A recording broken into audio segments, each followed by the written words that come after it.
Hello, beautiful people, and welcome to BipolarLines, the podcast where two spouses talk about navigating life, loving someone with bipolar disorder. I'm Brooke. And I'm Laura. And Brooke, today we are here to talk about when helping hurts, facing caregiver burnout with compassion and clarity, because it is a reality that we find ourselves in at some point in the course of a relationship. If you are with someone who has at least bipolar 1 disorder, that's what we can speak to, you are going to be in a position of a caretaker, whether that be short-term, whether that be long-term, but it is going to happen. Correct? So true. Would you agree? So true. Yep. Yeah. Yes. But before we dive into that topic, let's check in. How are you, Laura? How's life? Yes, well, you kind of know a little bit, but a week ago, Cody kind of went on a bender on a Friday night, I think it was, and he was out till he plays poker. I'm not worried he's doing anything shady in terms of like our relationship, but he gets very caught up in the dopamine hits of poker, and these games run typically all night. And so it's affecting his sleep. It's not a good decision. And I was very worried about him last week. So I kind of monitored it all last week, and there was just so many symptoms of hypomania.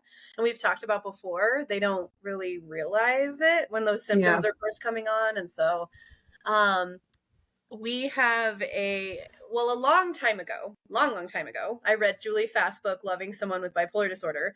And in it, she recommended creating a what works list. So when you see your person amping up or sliding into depression, whatever, you have a list of things that work, that help them. And in Cody's case, it's always more mania. So I even remember I had that list on our fridge in our old house for the longest time, but it included things, it was all nature. It was like snowboarding, camping, going to the lake. He had to get out of jail free. He didn't have to go to any family events. And it was just written down, and we agreed like, hey, if we see you amping up, like, here's our list. And so, because then in time, we didn't need it because he had 10 years of nothing, 10 years of just ability.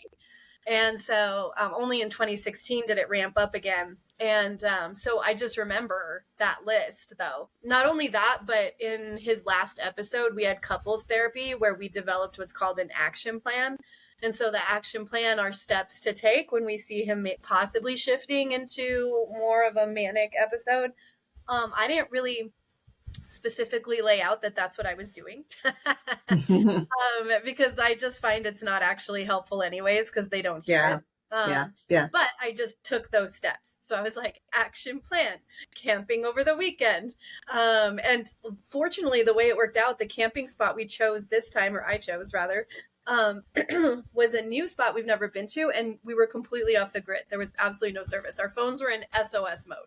Wow. Which was even better because I don't know, like Brooke does, when Jeremy, or if and when he's been to the hospital, is there a no cell phone rule? Yep. Same with Cody. And it is, again, you have to slow down. You can't just act on your impulses. Everything is like, So it was so good. And at least, knock on wood, Brooke, I felt like it was I don't see any symptoms of the hypomania anymore like I did last week. So awesome. In Cody's trajectory, it doesn't tend to work like this. If he's amping up, we go all the way. But you know what? We'll see. He's also doing things different from his last episode, like utilizing sleep medication when he knows he's not sleeping and needs to. And he's never done that before until it was too late. So there's a few things happening that make me hopeful that we can cut it off at the pass. So I love that for you all. And good on you for scheduling that camping trip and for making it happen, because we did talk last week, and you were definitely, I think it was Saturday, because that's when I talked to you, because it was the day before Easter. Yes. Oh my God. He was still sanding the deck and all the things, right? So he went to bed at 5 a.m. and he's up at 8 sanding our deck. Like, that is a very manic thing to do. So anyway, I think that was good. And it also brought up too, I watched a TikTok of someone who has bipolar who said that for some reason holidays are just a trigger. Like even if it's a good holiday, it doesn't have to be a trauma related holiday, but they're just so stressful and there's so many expectations and you're around family and there's things that have to be done and you don't want to mess it up. That's what she was saying. Like, I don't want to be the reason it's messed up, but then that causes more pressure on her. And, you know, I don't know if that plays into it too, because we were hosting Easter. So I don't know, you know, but it's not a fun place to be when you think that's happening. No. You were like, you were so cute. You're like, okay, Laura, first of all, deep breaths. Deep breaths. Because you know your mind is just going. And I'm like, I need to come back to, hold on, let's take a breath. But and yeah, Cody I mean, it's said panic. Before in therapy that my anxiety makes it worse. Like it could be a trigger for him. And I do think that's true. The problem is I developed hypervigilance based on the stuff that happened in the episodes. And now I as well can't always control my emotional regulation related to me freaking out and getting anxiety over it. So it's all like this complicated little ball. But so far this week, Brooke, knock on wood, good.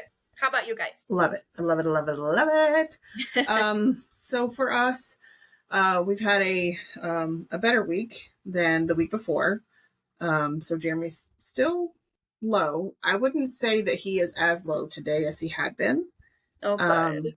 And the reason being that he is, when I met him, he was a golf professional. Okay. So I've never been exposed to golf in my life. I love this fun fact about Jeremy, that he was a golf professional. Like, I just think that's so cool. And if you are your Facebook friend, he loves that sport. Loves golf. Yes, he does. Loves it with a passion. And over the last couple months, like he's been giving lessons to kids Zoe's age, you know, or a little older. He's got some high schoolers. He's there's a board over here. He has 16 students on. Yeah. He has 16 students now. I think he has to add 2 more to the list. But anyway, and that's his jam. That is his jam. He loves it. He's great at it. So much so that this is Zoe's first year playing golf. So she's been playing for less than a year. I would say she's been touching a golf ball consistently for 6 months, maybe.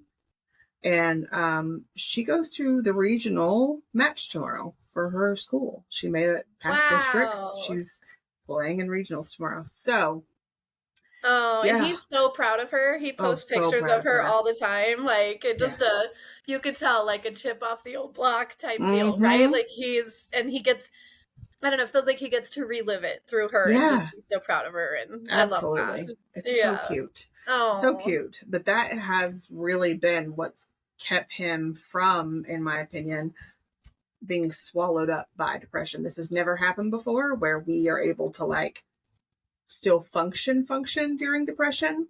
Wow. And I'm talking like we're connecting, you know, talks of unaliving with the next day getting up out of bed and going and giving a golf lesson. Like never in the past has that ever been a possibility. So this is new, but it's also I love awesome. this for you guys. Yeah. Yes. We're kind of both in uncharted territory, yes, I feel like. Indeed. So, indeed. You know, and that's another thing too. You said something on another podcast that resonated with with a lot of our followers our group members on Facebook. Sure. Where they said everyone has their own different flavor of bipolar, and that different flavor isn't always the same, even in the person. Yep. So they can experience different mood states, different presentations, and still, And so everyone was like, gosh, that just makes so much sense to say it that way. Kudos, Jeremy. That's it, because he's the one that said it. But yeah, I think of it too, like brands over time, they produce new products or they make a change to the, you know, the outside, the packaging, right? Like it's so the same. Over time, I think it is so important to recognize that like 25-year-old Jeremy and how he presented is not going to look the same as 41-year-old Jeremy. Yeah. It's just not.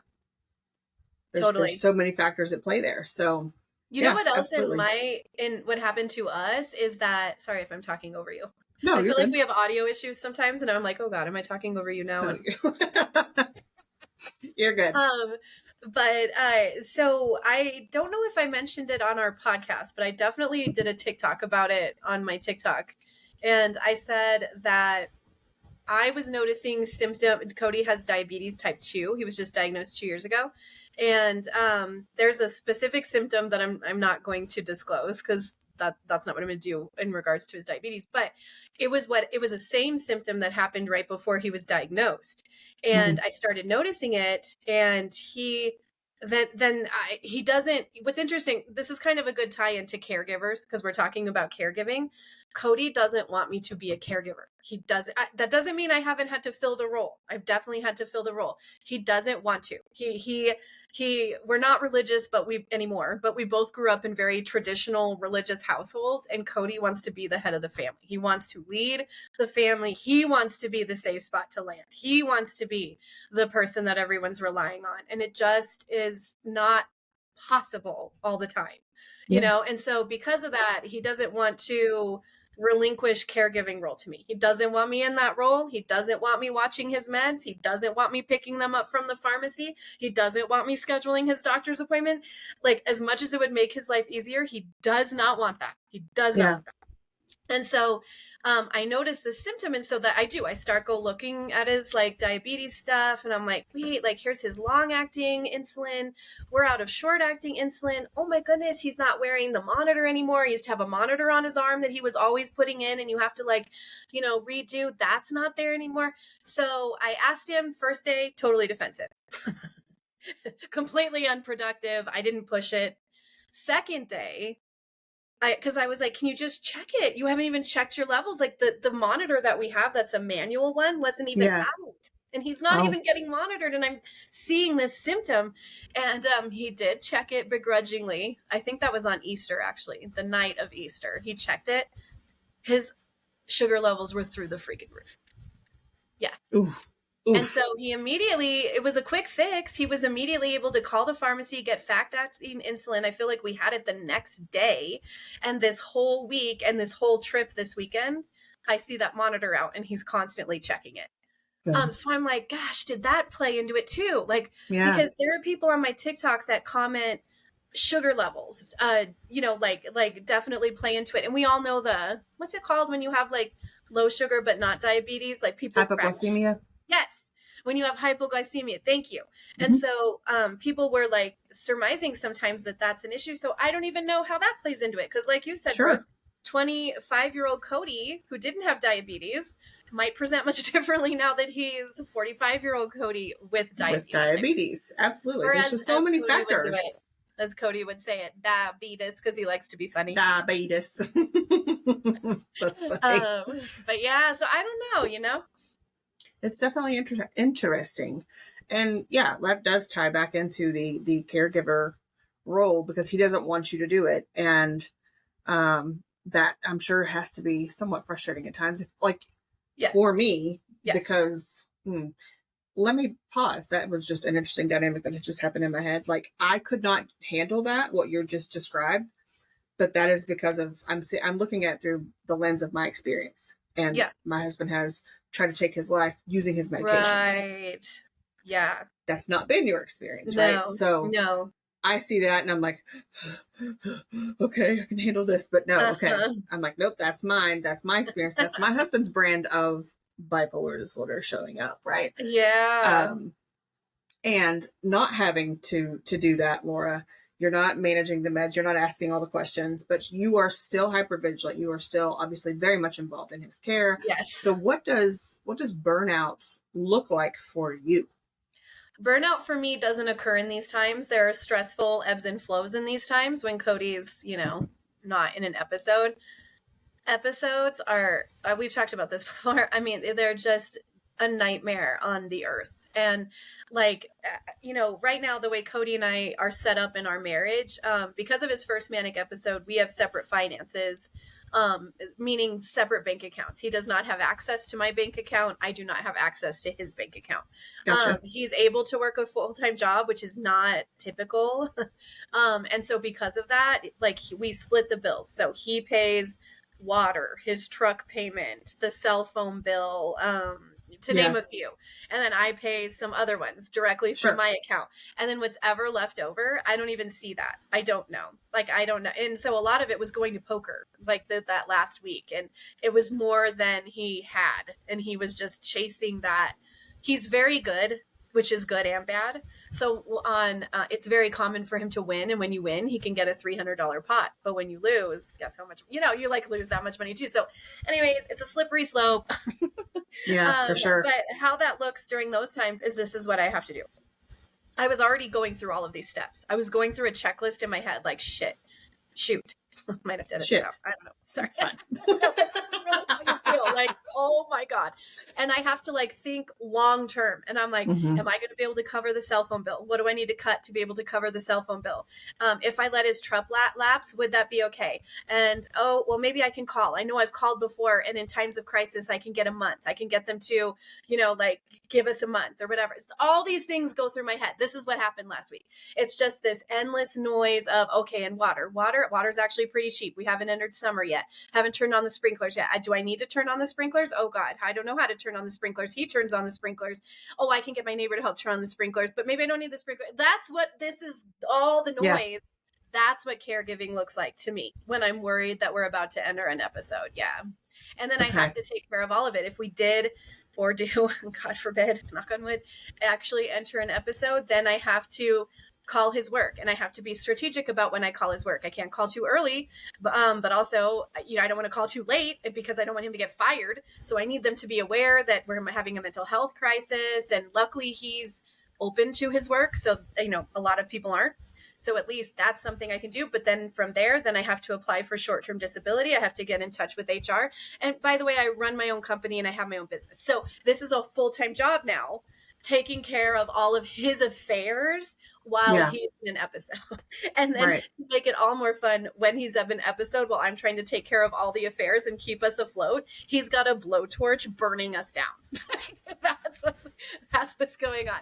So, that's what caretaking looks like in that stage. And then in the hospital stage, it's different. It was similar to how when we were camping this weekend, he's disconnected. He doesn't have stress. He doesn't have worry. He doesn't think about bills.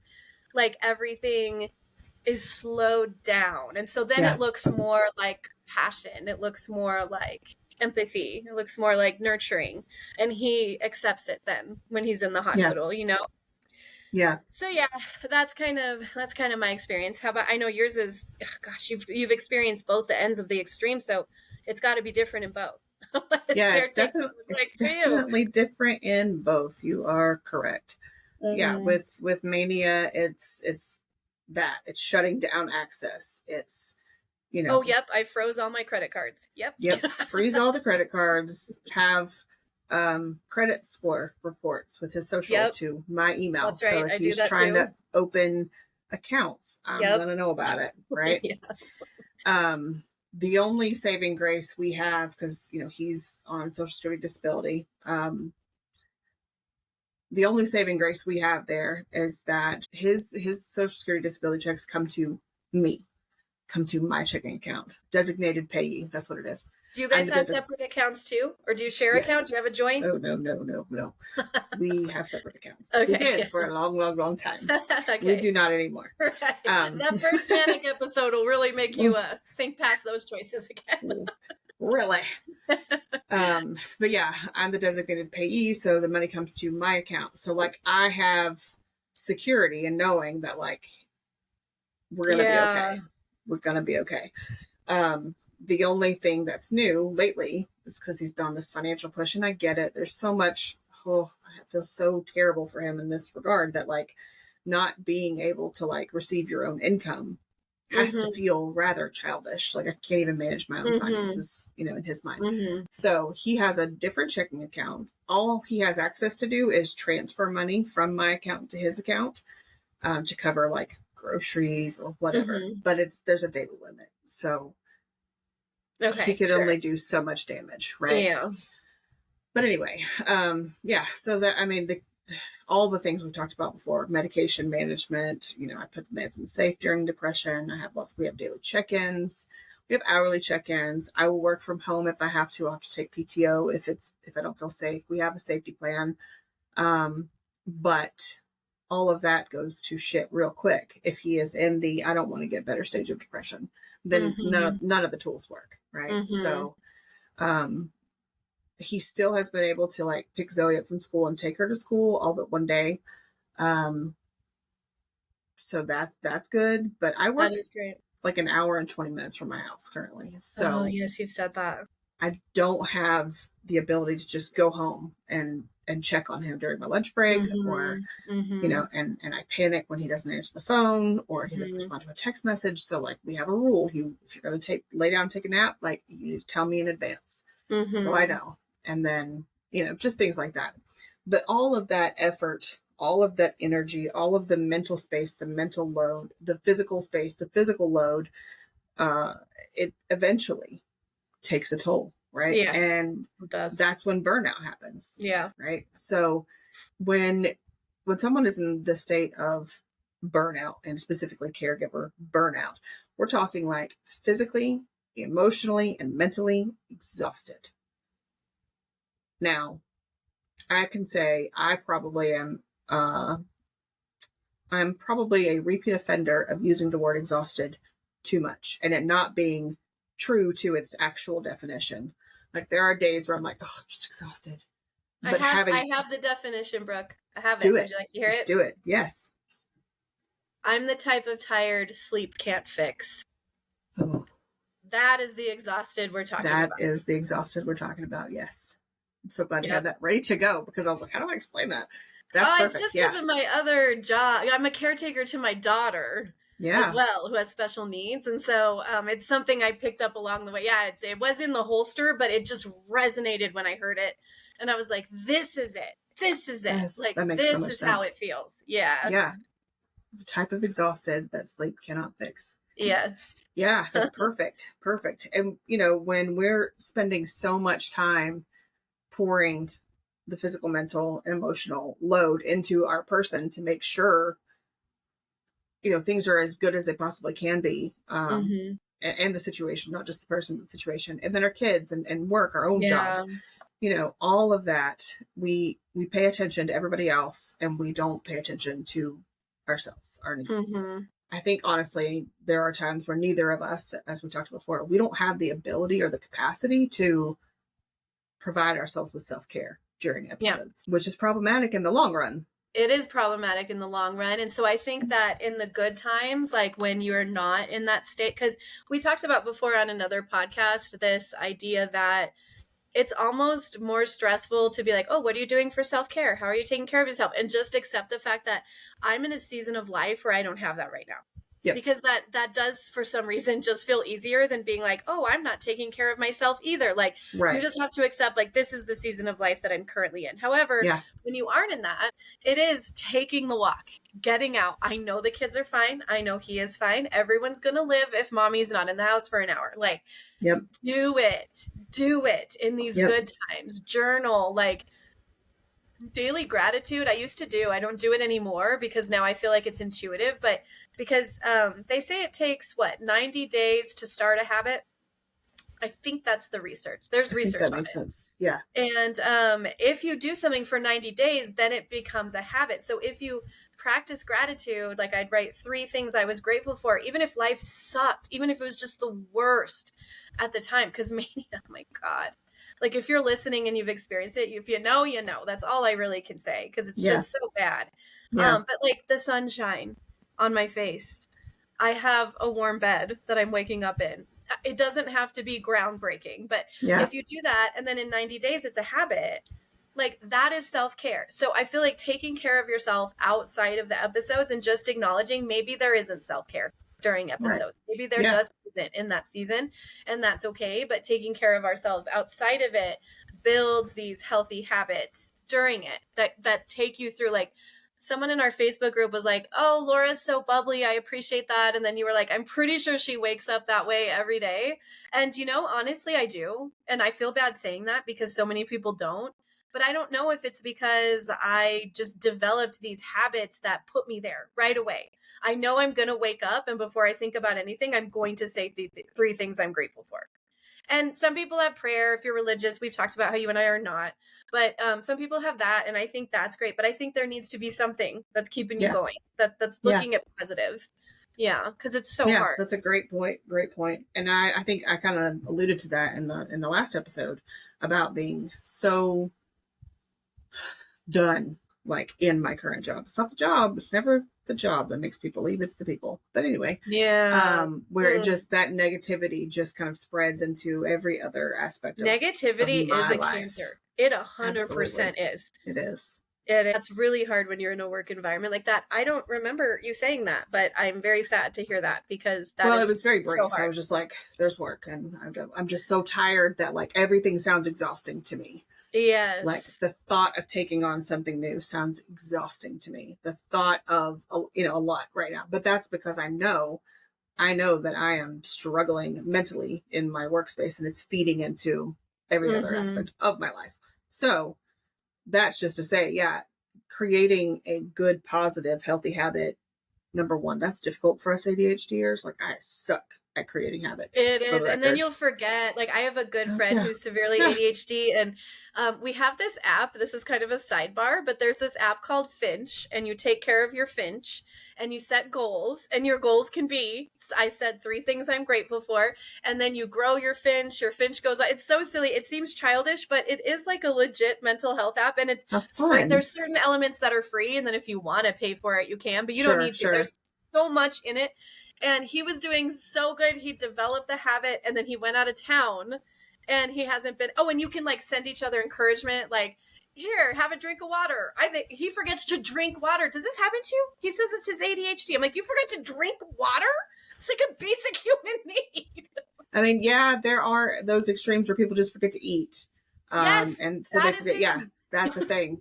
I don't have that. I hate water. So, I mean, this is water, but it's flavored. So I will forget to drink water because I hate it, but that's not it. I will forget to do certain things. But not necessarily drink. But also that's factored in with medication, like because of the medication it likely takes, it can, reduce those, hey, you're thirsty. Hey, you're hungry type things. But creating that healthy habit. Oh gosh, it's so hard. It's so hard. I think it would be worth it. But then you go out of routine. So when he went out of town, that was out of routine, and now he hasn't been back on. And I'm like, hey, bets are off. Get back on here. It would be great to have that, because the problem, and this is again another sidebar, I'm going to put that little squirrel image in here. Squirrel moment. I would love to have someone be like, hey, you were doing this, because like we forget. I forgot all about creating that healthy habit that I was doing. I'm like, oh shit. I was doing that. I'm adding you to Finch. It's official. After this podcast, you're getting on my Finch. Do it. And Jeremy is also ADHD, and so are our kids. So like we're a house full of forgetters. But anyway, back to the topic at hand. The caregiving, the burnout, it's a lot, and I want to. Everybody's different. Everybody's going to have their own thing. But I think the overarching theme and message we're trying to give you in this episode is to say this, like, if you don't take time for you, if you don't put some distance between you and the quote unquote job, I'm saying that intentionally because some people think of it as a job, some people think of it as a role, insert word for however you see fit for your position within your relationship with your person, you don't put distance between you and that role, then a couple things are going to happen. This whole conversation about like, who am I? Me, Brooke. I'm saying that to myself, like, who am I right now? Because over time, over the last 15 years, my identity, my self-worth, my confidence, my understanding of who I am has been impacted by my husband's mental illness. That's not his fault by any stretch of the imagination. It is just what has become reality for me because I've had to be caregiver and wife and mom and spouse. And I did not take enough time for me. So over time, who you believe you are may not actually look the same. And it can morph into this conversation of like, I don't know who I am anymore. Case in point, if you start asking questions like, What do I like to do? Okay. Can I answer that question? Right. Mm-hmm. If you can't, that's a flag. Hey, that's a flag. What do you want for your birthday? And if you immediately go to like, well, my kids need XYZ or my husband would like new shirts, you're not thinking about you. Right. If you no longer want there to be like, you don't ever want to be I don't ever want to be the center of anybody's attention in a crowd. That's not what I'm talking about. If my family's like, hey, let's go to someplace for your birthday and we're going to do all these things for you, I don't want any part of it. I don't like it. I don't want it. And that is something that I have been working on. So this whole episode, this is, get to know a little bit more about me in that regard. Like, I don't want anything for my birthday. I don't want to be showered with. Oh, wow. I don't. That's how it's been for years. Like it's morphed over time. Because I've gotten to this place where I'm like, I don't know what I want. I don't like. And that's the reason. It's not because you feel like you'll be disappointed. Say again. I said, so you're sure that the reason that you don't want gifts on your birthday or to be showered with attention is because, what did you just say the reason is? The reason is because I have a hard time providing them with information about or details or ideas about what I want. So it's this identity issue of like, who am I and what do I like? And because I don't know, I sit in this place of like, don't shower me. So my question is that really what it is? Or is it, have you been disappointed where, I'm just asking, maybe not. Yeah. I don't know. But I'm like, have you been disappointed where you're just like, you know what? Don't. Because I'd rather you not get something I don't want. Right. You know what I mean? Like, just don't try so that you don't waste money. And like, do you think it's that too? Or I don't know. No, I can tell you no, because Jeremy's love language is gift giving and he is an excellent gift giver. Always has been. His gifts are always so incredibly thoughtful. Oh. Yeah. So no, it's definitely not that. Oh, wow. I'll explain it this way. My therapist has said, Brooke, you have always put yourself last. And because you continue to put yourself last, you don't know how to be first. Yeah. And that is so true. Wow. And that kind of ties into this whole caregiving conversation. So I knew it was a thing. I didn't realize like how much of a thing it was until, I don't know, like a year ago, I guess. And I'm still, here we are in this merry-go-round that we talk about. Like I only have, moments in time or periods of time is a better way to say it, where I could like actually work on those things for myself. And that's when my husband's not in an episode. Because when my husband's in an episode. And that's what I'm encouraging listeners to do in this episode. Because of course you just want to kind of like let your guard down. You're like, oh, thank God. You know what I mean? You just want to coast. Yep. But you will be doing yourself such a favor if you don't coast. Sure. Yeah. But also lay some groundwork to make it easier for you if and when this happens again. Yeah. That's absolutely. my advice. Yeah. It's related to your caregiving, Jeremy, but honestly, you're a caregiver for the whole family. We are as mothers. Yeah, sure. So I have another great quote from my other experience. And it says, we could tweak it for this, but the quote goes, we lose ourselves when we become mothers, but that's okay. Mothers are great at finding lost things. That's so true. Giving yourself grace there, because you lose yourself in, just giving everything for them. Like you want your children to have the world. And so does Jeremy. You could sub in fathers. I see what you want. Sure. But so I don't know, maybe it's that, we lose ourselves a little bit when we become caregivers, but that's okay because we're good at finding lost things. We're good at helping people and we can help ourselves too. Yep, so I don't know if that resonates or not with anyone, but it just made me think of it when you were talking about it. I really like that. I think it is so, it is so easy for us, for myself, for you, like we talked about, to recognize patterns in our husbands. Yeah. Which also helps us recognize patterns in our children. Like the way that our brains work, we just kind of like use that knowledge and it transfers over to other people, other relationships, at least for me, right? I think it's the same for you. So 100%. Okay. Yeah. What I don't do is that for myself. That for yourself. Right. Yeah. I don't do that for myself. I see it sometimes, but not enough for it to like really be helpful. Insert help of a therapist, right? Like, hey, Brooke, you're doing this again. And I'm like, great. But all that to say, like, also there's like self-confidence. There's just a lot that, you know, also plays in the mix. Since I had my back issue and my freaking knee issues, I've gained more weight than I care to even talk about. So like that also plays into my burnout, frankly, because I burn out quicker. Like I physically like need more breaks, right? And then I get frustrated with myself and I'm like, yes, I have headaches and migraines. I'm deaf in this ear. I'm like, what is the hell is happening? Why can the world just give me a bubble so I can sit in it for just a minute, right?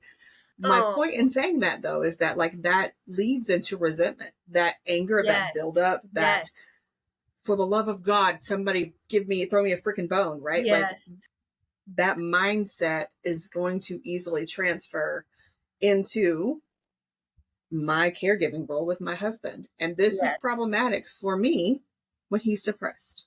Let's talk about that for a second. It's really important. I cannot tell my husband specifically when he is depressed and low and unable to provide logical, rational thinking, right? That like I'm burnt out. Because all that's going to do is create another one of those negative thought bubbles. Yeah. Right?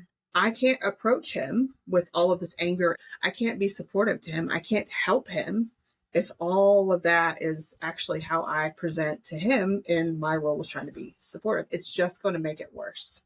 Yeah. Obviously, that's not what I want to happen. I don't want to add more fuel to the depressed fire. That's for sure. Mm-hmm. So if I don't release that somehow, it manifests for me physically. My therapist once told me, Brooke, if you hold all these feelings and eventually it finds somewhere to go. Yeah.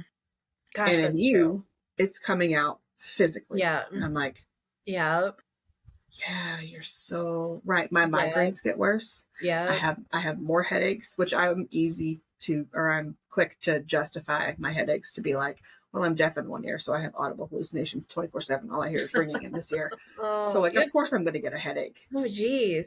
Yeah. You're really deaf in one ear? Yeah, fully deaf in this ear. Were you born that way? Do you mind talking about it? No, I don't mind talking about it at all. Sorry, I'm like a speech therapist, so now I'm like, please tell me about what's going on here. It was another sidebar, but I have to know. Squirrel. It was like March 6th, 7th, I think, of 2016. Yeah, it was Sunday morning. I woke up. It was gone. It felt like I had not necessarily swimmer's ear. It was like I felt like it was clogged, maybe, if that makes sense. Yeah. But it wasn't. I wasn't sick, nothing. And it has been gone ever since. So it never came back. It was completely gone. You do a hearing test on me and, how hearing tests work. You'll raise your hand, whatever. And I'm like, raising my left hand because this is mirrored, or maybe not me. But anyway, it's my right ear that I'm deaf in. So anyway, raising my left hand, like, I hear it. Yeah, I hear it. Yeah. And I'm like, I don't hear shit over here. It's completely deaf. And they have no cause. No cause. The structure in my ear is completely fine. No damage. No nothing. I've been through, I don't know how many different doctors, audio neurologists, all the things. Nothing. And they're like, you were just dealt a bad hand. And I'm like, that's cool. Man, bro. Cool. But at this point, it's been so long that like, if I got it back, I would probably lose my mind because everything would be so loud. Yeah. So anywho, like, oh wow. Yeah, who knows? It's very interesting. I have been trying to, and I'm going to do this more, dive into caregiving research, because I know that for mothers of children who have disabilities, which is completely different than what we're talking about, but still it's a caregiving role that, and it's mothers, not fathers, it's mothers. And I'm not trying to exclude fathers. I'm sure there are fathers out there. I'm sure there are men out there who experience the same thing. I'm telling you the research that I've read, and I haven't read everything. Okay. So just putting that disclaimer. There's more out there. Right. And so I'm not saying that, but that mothers do, at least of children with disabilities, experience a greater level of psychosomatic symptoms, and it's proven in the research. They have more migraines, more symptoms of depression, more symptoms of anxiety. It manifests physically in their body in the ways that you're talking about. And it would not surprise me one bit to think that that same thing happens with caregiving a partner, with caregiving your parents. I know that I have many clients right now who, I didn't even know this was a term, but apparently there's a term called the sandwich generation. Have you heard of this term? Mm-mm. I hadn't either, but she'd done the research on it because she was going through it. So she had children with disabilities, and then her parents were demented. So she had to not only take care of her, they were in their 40s, so they had children later, but they had to not only take care of their 2 children with disabilities, but now they had to move in both of their parents who were older with disability. Yes. Right. That's a kind of tired sleep can't fix. I mean, like, that's joke. Rough. And so, that's yeah, rough. it is. Like, it is going to manifest, like, find an outlet, like you said. Yeah. And if we're not being active in it when we can, because we can't always, but if we're not trying to be active and just, prepping for those, it is going to be really rough. Yes, absolutely. It really, really will be. And I don't know that, like, sometimes my hair keeps getting stuck in my eyelashes. It's really annoying. Anyway, some people like to journal, some people like to talk, some people like to walk, some people like to read, some people like whatever it is for you. But I want to focus your attention on one thing. Like, you can do all of those things. You can do any of those things. But if it's not helping you feel lighter, it's not your thing. It may be fun. Yeah, exactly. But that's not your thing. Something. Yes, that's a great point. If you're forcing something for the sake of, okay, well, they said this would help, but now it's another chore. Don't do it. Please don't do it. That's not helping. That's just making it worse. It's making it worse. Let's not do that. Yes. Let's not do that. I will tell you, my therapist one time, I was like, okay, I'm going to start taking walks. This was, I don't know, a couple of years ago, 2023-ish. And she was asking me how my walks were, because this is one rule that I have with my therapist. I was like, your job, aside from being my therapist, is to hold me accountable, because I will not form habits easily. I will stop. I will put myself last, yada, yada, yada. So we always check in, and she's like, okay, how many times, how many days, how many, blah, blah, blah. And she go on the walk. So I'm telling her, and I'm like, well, I took the dogs, and da-da-da-da. And she was like, you did what? And I was like, well, I took the dogs. She was like, why? I was like, well, because they need to go on a walk. She was like, I'm sorry, you did what? And I was like, I took the dogs. She was like, why? And I was like, because they needed to go on a walk. She was like, so you picked the dogs over you? And I was like, oh shit, yeah, I did. Because my focus was my dogs, on making sure they went potty. Because we're always multitasking. I feel like I always have to multitask. So then, and then I'll feel guilty. So yes, I want to take a walk. I want the walk to be for my me time. And then I have the dogs, and I'm like, oh, well, the dogs probably need a walk. So I should take the dogs too. And then, and then even Cody sometimes, he stopped doing this because we had to talk about it. Thank God, Cody's pretty good at communication, but he was like, you're going to walk and not take one of the dogs. And then that would make me feel guilty. And I'm like, you're right. But then taking a dog, I'm not in a Zen moment. I have to walk a dog. It's still a job. It's still a chore. When I'm just walking by myself, I don't have to have the cognitive thought process. And so now, this past year, I would say, he was like, oh, you're not taking a dog? And I'm like, unapologetic. And I'm like, nope, this is me time. Not doing it. Laura. That's what's happening. I'm not walking a dog. I am walking myself. Yeah. But it's so funny to me, because I was so confused as to why she tried to lead me to the water. She was like, yeah, she did. Why'd you take the dogs? You were picking up what she was putting down. No, I was like, what the hell is wrong with me taking the dog? I was like, what is happening? So yeah, don't, we all multitask, and sometimes it works, but don't add a job to the part where you're trying to feel lighter. Because it's distracting. It's very distracting. Walking a dog to me is a chore. And it's mostly because my dogs aren't trained, and I own that. But training my dogs is also a chore. So, it is not going to do it right now. Okay? Right? Yeah, yeah, for sure. So, if it feels like a chore, this is not self-care. Yeah, it's so not.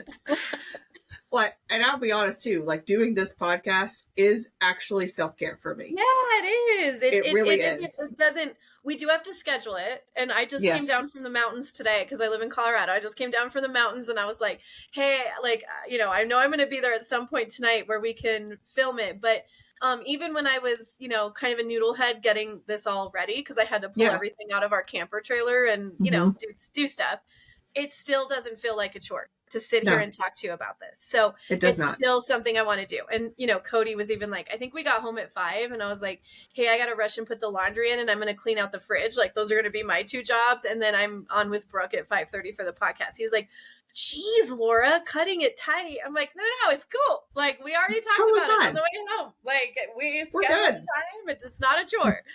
Yeah. Yeah. So yeah, pay attention to the things that you're trying to do. Please do something for you, even if it's a short amount of time, like literally 2-3 minutes every couple hours. That's fine too. That's one thing my therapist was like, why are you putting yourself in a box? Like you're looking for like an hour of like solid time. If you don't have it, you don't have it. So like take a couple of minutes. And I'm like, why are you so good at this? You know, and she's like, I'm like, yeah, that's why you get paid. Fine. She's fantastic. Love her to death. But, no, I love that. So just take those little nuggets, those little moments and let them be yours. And do not feel terrible about telling your kids, your dogs, whoever, your husband, your mom, dad, whoever, been like, I'm taking 5 minutes to myself. I need time to just like reset. I need to relax, whatever, please. Unless it's a 5-alarm fire emergency, like I need this time. And they'll respect it. They might not like it, but they'll respect it. They will get there. You know what my therapist told me? She said, if you don't do that and take that time for yourself, and you're always modeling the caregiver burnout role, that is like what you're always modeling, this self-service, self-sacrifice, then all you're doing is teaching everyone else around you that you don't matter. And potentially, not only that, but that potentially that's how they should be when they show up in a relationship when they're older. And I was like, oh, no, I never want that for them. Right. And she's like, then why would you want it for you? And I'm like, well, I don't know, because I can handle it. I'm just strong. I'm just stronger. That's bullshit. We all need time. It's so true. And the word strong can be so hard in this space, y'all. It really can. People think it's a compliment, and I'm like, dude, don't. They do think it's a compliment. I get told that at least once a week on my TikTok. Yep. And you're like, okay, thanks. I mean, we know they mean well. I know they mean well. So anyway. Yeah, it's not a compliment though. I don't receive it and be like, yeah, I'm so strong. Thank you. Like that's never how so excited you called me strong. For those of you who can't see, Brooke just flipped her hair. Yeah, I just flipped my hair like, oh my God. It's not. Yeah, I don't like it. It's not how it feels. If I could be less strong, I would love to be. Yeah, if I could just lean for a little while. That'd be cool lean. Too. That sounds amazing. Yeah, but we will eventually. Yeah, yes, we'll get there. And it's okay to, it's that ambiguous grief. Like it's okay to realize you can't right now. But with burnout, and I'm sure it would feed into mania too if you leave your burnout unattended. Like it's just going to fester and grow. When you're trying to deal with your person who's manic, it's going to probably be more in rage and anger, and likely come out in statements like, with everything that I've done for you, with all the things that I've done for you to support you, this is how you treat me. Okay. We're not separating a person from the illness when we do that. I just want to mention and put in here that I have a family member who is 10 years older than me. So when I was growing up, I watched her in a marriage that was really, really bad for her. And she took a seemingly endless amount of abuse, and and it wasn't even physical. It was just this emotional Darvo type stuff. I forget what Darvo stands for, but it's essentially like they attack you, then they act like a victim, and then you end up deny, attack, reverse, or victim. O. What's the O? Offense? victim offense, maybe the victim goes on the offense. Make them take the offense. Hold on. Anyways, look it up while I'm talking. So she was always subjected to that. And essentially what happens when you're subjected to this concept called DARVO that Brooke's looking up right now, you get something called reactive abuse. And so basically you boil over, like you have taken so much of this manipulation and this BS, and it's just over and over and over and over and over again. And then they push you to the limit where you react in an abusive way, and then they pull back and they're like, wow, you're so crazy. What's wrong with you? And deny, attack, reverse, victim, offender. There we go. Offender, not offensive. Yes. Yeah. And so essentially that creates this reactive abuser in yourself, just the one receiving it. And I saw her subjected to that in my early years. And then she ended up, when she had kids, once he started doing it to them, that was the precipitous for her to divorce him. She was like, I'm out. And yeah. But what had happened to that point, because she had taken it, what I learned as someone who was watching it, just as an observer, is that it built resentment. And once resentment is there, you're done. If you resent someone, you want nothing to do with them anymore. And I was getting there, you know, like with Cody in his first episode. I feel like that first episode, Brooke, is just so hard for everybody because no one knows what's going on. Right. And the person with bipolar is flailing. They don't know what's going on. They're just trying to help themselves. Sometimes what they perceive, and this was Cody's case, as helping himself was weed and alcohol. And that was the last thing that was actually helping him. But he thought it was making him feel better and more normal. And I was just like, dude, I cannot stay if you're not going to help yourself. But he thinks he's helping himself. And then I had to leave and I left. And I always tell people that separation was the hardest thing I ever had to do. Staying was the easy choice. It was like just being subjected to that emotional abuse or that just, you know, whatever was going on was honestly easier. But if I knew, this is where I think I got it from, where I got that fortitude. And I don't want to use the word strength either. It was just this fortitude. It was just this like, you have to leave, because if you don't, you are going to resent him. And if you reach a level where you resent him, you will hate him. And I was only 9 months married after he got diagnosed. I was in love with him for 3.5 years. I married my best friend 9 months after that. I've known this man 4.5 years now. I never want to hate Cody. I love him. I never wanted to get to that stage. And I knew if I stayed and I didn't enforce boundaries, resentment would happen. And if you hit resentment, it's hatred and you're done. Resentment is a relationship killer. Yeah. It really is. And can people come back from resentment? I'm sure they can. I'm sure there are success stories. Absolutely. Logically, that makes no sense to me, because resentment is more than just a feeling, right? It becomes ingrained into like every interaction that you have. It doesn't easily hide, right? Like sometimes we can hide being scared. You can't hide resentment. It just comes out, and that's terrible. I don't ever want to get to that point either. Even people in our group are like, I don't like anything about him anymore. So like resentment almost puts on this like lens where you can't even think about anything good that the person has anymore, because you just, obviously you married them. You're with them for a reason. There was at some point it was good. Yeah. We think, you know. Unless it's a narcissist. I will say, if it's narcissistic personality disorder, or you have a psychopath or something that you're married to with that cluster B, maybe personality. I hate using cluster B because I'm borderline. Isn't borderline and cluster B? And I don't understand. They're not the same, right? They're not the same. Yeah. But it is a cluster B for some reason. Yeah. I hate that. Continue on. Okay, I'm sorry. I won't divert us. Anyway, let's just stay with narcissists and psychopaths. Yeah. If you were married to a narcissist and psychopath, like, yes, like, I think there's no other way. I think resentment is like, that's just the path. Situation. You don't know you don't feel that resentment until you feel that resentment because of DARVO. Yeah. You don't recognize it. You're mentally unable to grasp what is happening. Yes. Until something you love that isn't yourself or your person, like, is endangered, is being treated like the mama bear comes out kind of thing. Like, I think that's what the research also indicates. Like, you have no idea. You can't see it. You can't grab it. You can't feel it. Yeah, so unless it was a situation like that, and I do feel like that happens, so that's why I always want to just throw it in there. But when we're talking about bipolar disorder, and I knew this was a cyclical thing, I knew this isn't a personality disorder, I knew that behaviors that were done in, because I educated myself, please, people, our last episode. Understanding bipolar disorder changes everything. That was the title of our last episode. Please understand. You have to understand it.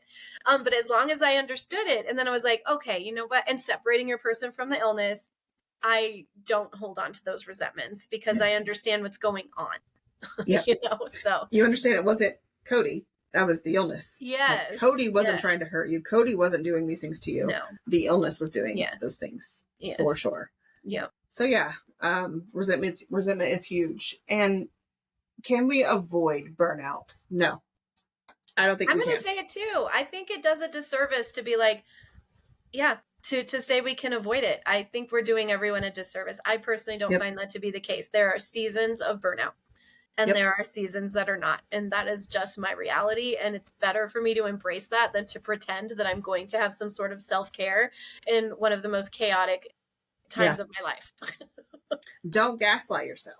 Right. Into thinking. It's gaslighting yourself. It is. You are. You really are. And also it's like, why would you do something over and over again the same way every time and expect different results? Like, don't do it that way. You're not setting yourself up for success. You're actually setting yourself up for failure. So we just have to embrace that and understand that to be our truth. Doing something wrong, like I want people, like people think they're doing something wrong. Like, I don't know, social media is different. Even though I'm really honest about Cody's illness and you are too, like I spread awareness on TikTok. TikTok is dark humor. It's just a funny way of expressing really hard shit. And so just because I'm smiling and doing a funny TikTok about some of the hardest shit, that doesn't mean I'm handling it better than you. That's a coping strategy. Dark humor is a coping strategy. It is like, ooh, I've been swearing a lot in this episode. Too. It's just that was funny. That was funny. If you're not watching, that was hilarious. So we could just say fudge. It's fun. It beeped itself out. It beeped itself out. Like I don't even have to do anything. You beeped yourself out. Oh my gosh. But yeah, just, I'm not handling it better than you guys. Like I'm not. No. I'm spreading awareness. And the reason I'm spreading awareness is because I feel so strongly about how hard this is that I want to help other people without, like, on my spare time, coming back from a camping trip, hopping on this podcast to record. Like, that's why I do it. It's not because I'm like, oh, it's easy and look how well I handle a severe mental illness in my spouse. It's not that. It is like, I know how hard this is. And like, I think what I want the most, like goals I have is that every person with bipolar disorder understand that you are worthy of being loved regardless of your mental illness. And I want every couple out there who's trying to make it work when someone has mental illness to have other strategies than, well, just leave him. Why are you putting up with that? That's why I have this podcast. That is why I do what I do. If you don't want resentment, if you loved your person like I love Cody, and even if, I just want there to be other tools. And sometimes someone was like, is there a divorce episode? Yes, there is. We interviewed a guy named Matt, and he said their relationship is great now, and he doesn't think it would have been unless they had divorced and really like got her this like eye-opening moment. Sometimes that's your path, but I want people to know there's a path beyond, I hate him, he's a loser, he's a POS, and we're done with him. Like, I want people to know there's a different path that's not that. Yep, exactly. And that, eventually the person that you fell in love with will come back to you. They may not look 100% like a baked pancake. The same pancake that left before may have a few different burn marks on it, but it's still your pancake, right? Yeah. Like, and if you are willing and able to work through that, there's no judgment if you're not. That's fine. It's your choice. No, exactly. 100% your choice. Then you're signing up for or agreeing to the life of this that we're saying. It's not going to be easy, but there will be easy times. Yep. It's not always going to be hard, but there will be really hard times, right? Yeah. Like, you're signing up knowing that, hopefully you know that by now, but being armed with the education, the knowledge, the information, you can approach it with a lighter presence instead of, oh my God, this is so terrible. Yeah. My life sucks. My person, blah, right? Like if you internalize all of those non-wins is what I'm going to call them, and you frame everything in your mind as negative Nancy's, like then you will be unhappy, miserable, resentful, and you're not going to experience joy. You're not going to have, if you're prone to having depression, like you are going to be sliding into clinical depression more. Like you are going to experience life in a darker way. I'm fortunate in that I have never experienced clinical depression.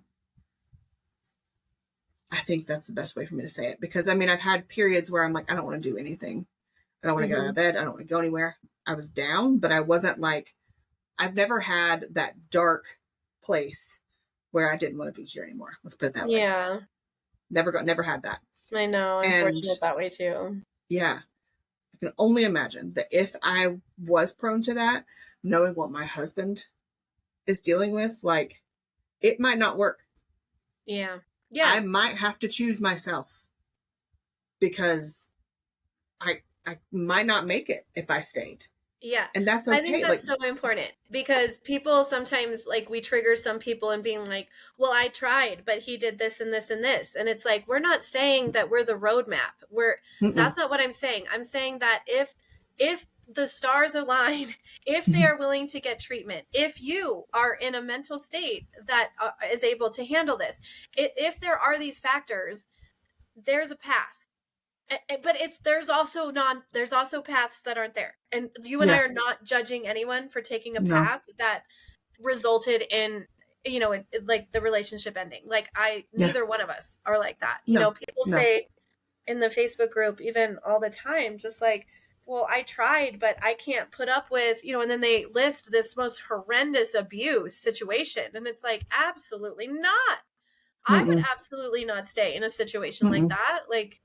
So yeah, I think that's great for you to say, Brooke. And I like how you say your comment about non-wins. If you're always focusing on non-wins, I feel like that like struck a chord in me, because it made me think like, what if a daily practice when your person is well is to document the wins, and then you can go back and be like, nope, it wasn't always like this. Remember when he said this nice thing to me? Remember when he did this awesome thing? Remember when they were this thoughtful about this? And you have a journal to almost go back to and be like, no, this is who this person really is. Like, I know this person who he is really like. That's a great point. I've never done that, but I kind of like that idea. Because it does get hard. We're humans, and that's human nature. When something is bad, when something is stressful, when something is traumatic, our brains are actually wired to attack and latch on to the bad. When the amygdala gets smaller, you would think it would get bigger when you're afraid. It actually gets smaller, so you have less cognitive ability to think through clearly about all the things that maybe you should do, right? It's kind of like that, but reverse, where when things are bad, we can so easily spot all the bad. All the bad. Yes. And we could recite that with our eyes closed. We don't need our notes app. Like, we got it. Yes. But can you tell me one thing that was good? Yeah. And how much we struggle to pay attention to that one good. We really do. Yeah. So yeah, reframing things is so important. And I need to do that a little bit more in the Facebook group when I say things to people, because I do think it helps. Like, it really does help you. Let's not think about it like this. What if I reframe this to think about it in this light? Because it sets a different tone. I actually think you're amazing at that. I don't know what you're talking about, but I'm like, man, Brooke is amazing at reframing stuff. I do that for myself a lot. And just because I hear things, well, I don't hear them when they're written, but like I read them and I kind of hear the tone out of it, and I'm like, ooh, that could get pretty slippery. And I do that for my husband all the time when he's depressed. I reframe shit all the time. Yeah. So it just becomes part of what I do. Well, so much so that Jeremy will be like, it's a habit. It is a habit. It is a habit of reframing, and I have a habit, y'all. Yes, ADHD, A Brooke, habit. has a positive habit.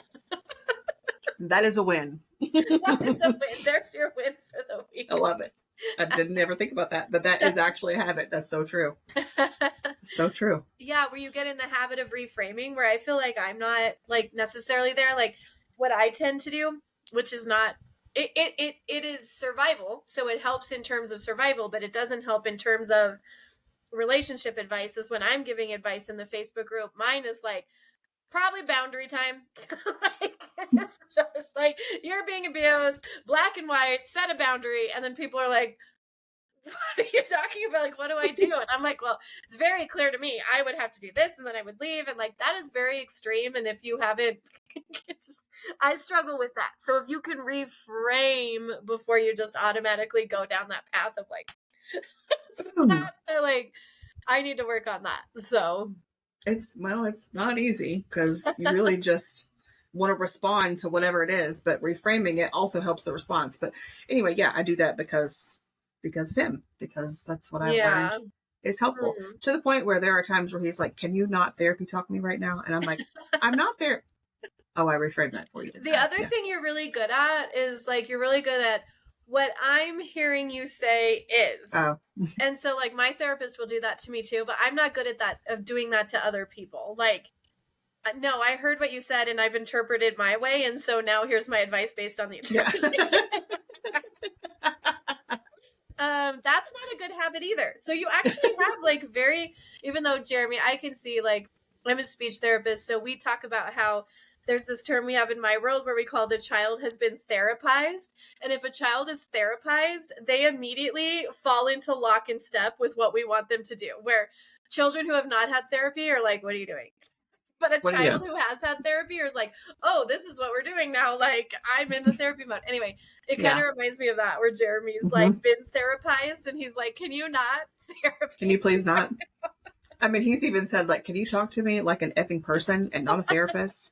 Like, please, like, just be real with me. And I'm like, but I am being real with you. You just developed healthy habits now that happen to be rooted in therapy. I'm sorry, but you might be part of this conversation. You know, no, it's kind of funny, but yeah, it is what it is. I do it probably too much, and my kids, I do it to them too. And they're like, yeah, Mom, we know. And I'm like, okay, sorry, my bad. But does Jeremy sorry to just take it back, but like, you know, we talked about how Cody is adverse to having a caretaker, and Jeremy and you are in this, I feel like it's probably a dance where he understands and then doesn't, understands and then doesn't. And then you and I have both talked about too, like it's this sense of autonomy, like adults want to feel autonomy. But at the same time, when you have such a severe mental illness, you almost took your life multiple times. I mean, yes, you want your autonomy, but your autonomy could end up unaliving you. Yes. Yeah. So, I mean, it has to be hard. It has to be hard for him too, with that struggle. Would you say? Yeah, it's definitely hard, but I will say, because he's super self-aware. He's also super freaking smart. I say that intentionally because when this sounds, no, maybe it doesn't. I need to stop analyzing my own thoughts. Anyway, squirrel moment. When he is feeling low, he's thinking of me. And I say that because he tells me, babe, it's time for you to put my meds in the safe. That's not about him. It's actually about me. It's actually like, I don't want to do this to you. And also I know you don't want this to happen. And I want to make sure that I'm like, it's kind of like, I want to still be here, but I know this is going to be something that's problematic for you. And I want to protect you from myself. Right?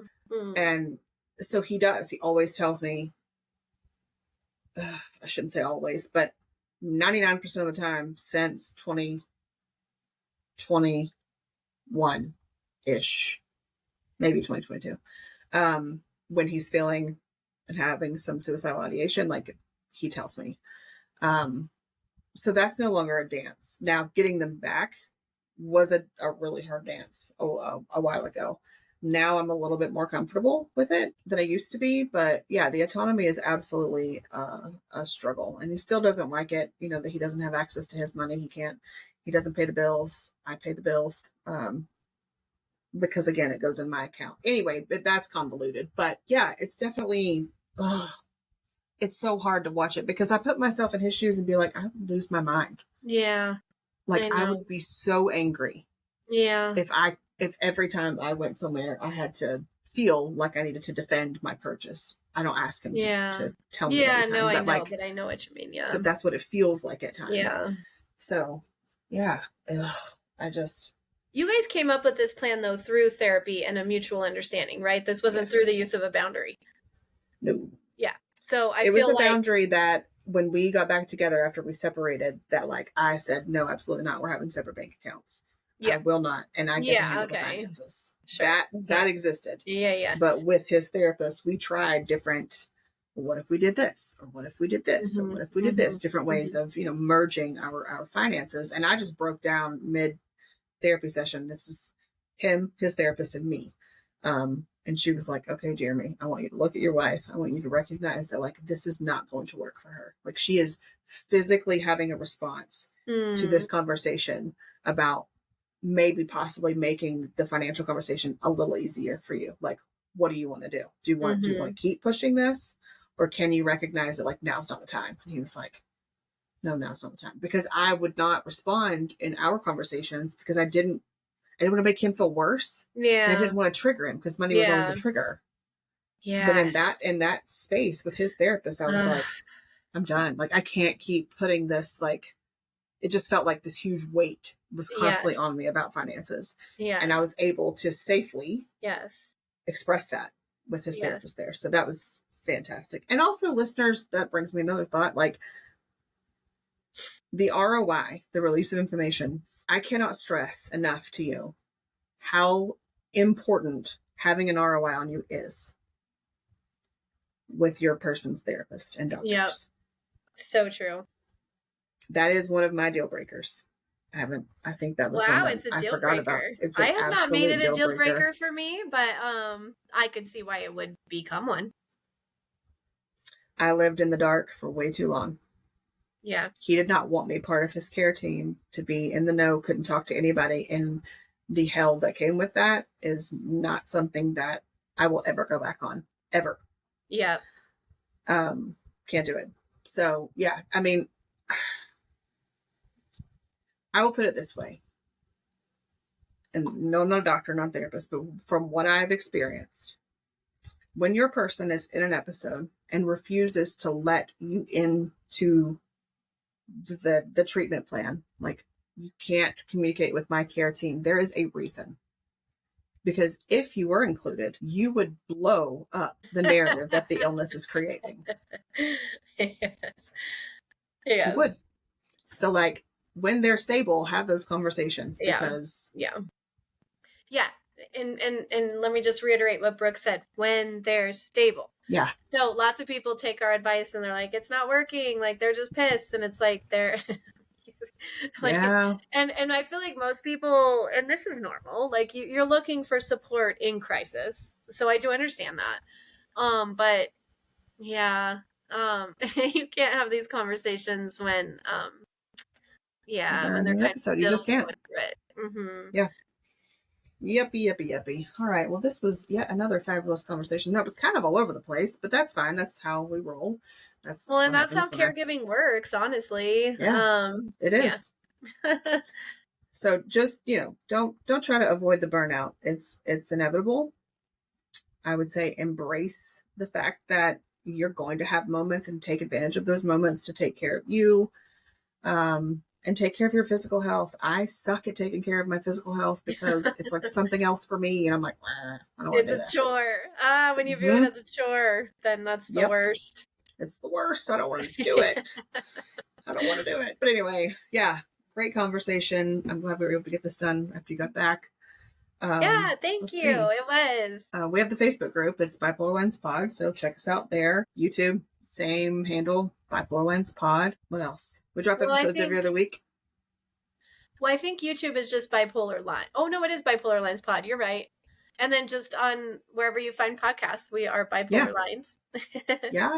You can find me on TikTok at the BP Spouse. You can find you at break_the stigma. Finally got it down. Yep. Had to ask you the first 20 episodes, but I think it's quite all right. Now. We put so much effort into the guts of this episode, or all the episodes, that when we get here, my mind's like, yeah, exactly. What are we supposed to say? How do we end this thing? And then we love for you to comment. Please comment, because we do read them. If you have even episode ideas, if you have guests you'd like to have on, if you have topics, I mean, we really are here for you, the caretakers. Mm-hmm. Yeah, and absolutely. if you're bipolar, welcome. I mean, I'm happy to, but ultimately we're just trying to, I feel like you and I, Brooke, are serving, and I feel like we're such a good compliment, because even though our husbands have bipolar 1 disorder, they're very different flavors. Yeah. And then our experiences are similar, but different. Like we could have a Venn diagram. Like, here's the similarities, here's the difference, even though they both have the same disorder. And then just our take on it, like we have two different styles. Like you are able to just pull back and be so practical, and I don't pull back, but sometimes that helps too. I feel like I can be like, absolutely. I do. I mean, sometimes you need that, like, oh shit, yeah, this is what I need. Someone asked about a song that resonates with you, and I just want to end on that. Is like, if you're going through it and you just found us because of that, the song I listened to, I've got many, but the song I listened to in the last episode was Every Storm Runs Out of Rain. And Brooke, in the Facebook group, you said yours was Rise Up. Yes. Oh my God. Rise Up will make you bawl like a baby. I don't cry. Every time. I don't cry, and that'll get me. But every time. We got this. Yes. Yeah, it's going to be okay. Yes. Thank you all so very much for being here, for showing up for your person. And we'll see you next time. See you next time. Music is written and produced by Barry Jolly. All rights reserved.